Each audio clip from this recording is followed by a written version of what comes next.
బాబు సర్కార్ మళ్ళీ అప్పు. వచ్చే మంగళవారం చంద్రబాబు చేస్తున్న అప్పు 4,400 కోట్ల రూపాయలు. వెరసి 3,61,055 కోట్లకు చేరుతున్నటువంటి చంద్రబాబు ప్రభుత్వ అప్పు. సో చంద్రబాబు ఒకవైపేమో ఇప్పుడు మాట్లాడినట్టుగా అమరావతి పేరుతో ఎక్సెస్ రేట్లు వేసుకొని డబ్బుని పందికొక్కుల్లా దోచుకుంటా ఉన్నారు.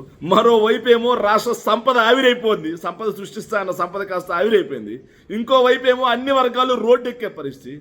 ఇంకోవైపు ఆర్థిక విధ్వంసం చేస్తూ కేవలం 23 నెలల్లో 23 మంత్స్ స్పాన్ ఆఫ్ పీరియడ్ 3,61,055 కోట్ల రూపాయలకి చంద్రబాబు నాయుడు అప్పు చేస్తా ఉన్నాడు. ఇది చాలదన్నట్టుగా మళ్ళీ మార్క్ఫెడ్కి నిన్న 1,500 కోట్లు ఎంతో తెచ్చుకోవడం కోసం మార్క్ఫెడ్కి కూడా ప్రభుత్వం గ్యారంటీ ఇస్తూ ఉంది.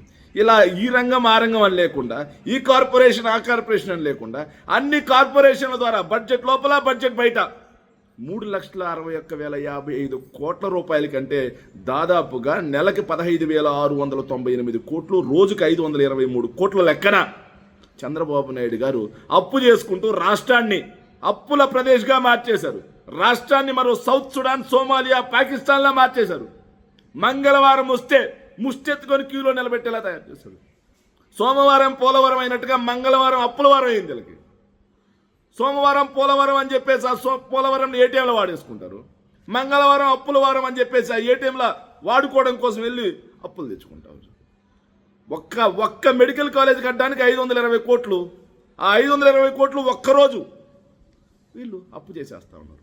ఒక్కరోజు చేసిన అప్పుతో మెడికల్ కాలేజ్ కట్టడానికి డబ్బులు లేవు, ఆరోగ్య టికెట్ ఇవ్వడానికి బకాయిలు ఇవ్వడానికి డబ్బులు లేవు, ఫీజు రియంబర్స్మెంట్ ఇవ్వడానికి డబ్బులు లేవు, ఆడబిడ్డ నిధులు ఇవ్వడానికి డబ్బులు లేవు, ఒక్క స్కూల్ కట్టడానికి డబ్బులు లేవు, ఒక్క ఆసుపత్రి కట్టడానికి డబ్బులు లేవు, ఒక రోడ్డు వేయడానికి డబ్బులు లేవు, గ్రామాల్లో ఒక ఇటుక వేయడానికి డబ్బులు లేవు. కానీ 3,61,000 కోట్ల రూపాయలు అప్పు తీసుకొచ్చింది ఏమైందిరా అంటే ఎవ్వరికి లెక్కలేదు. No accountability.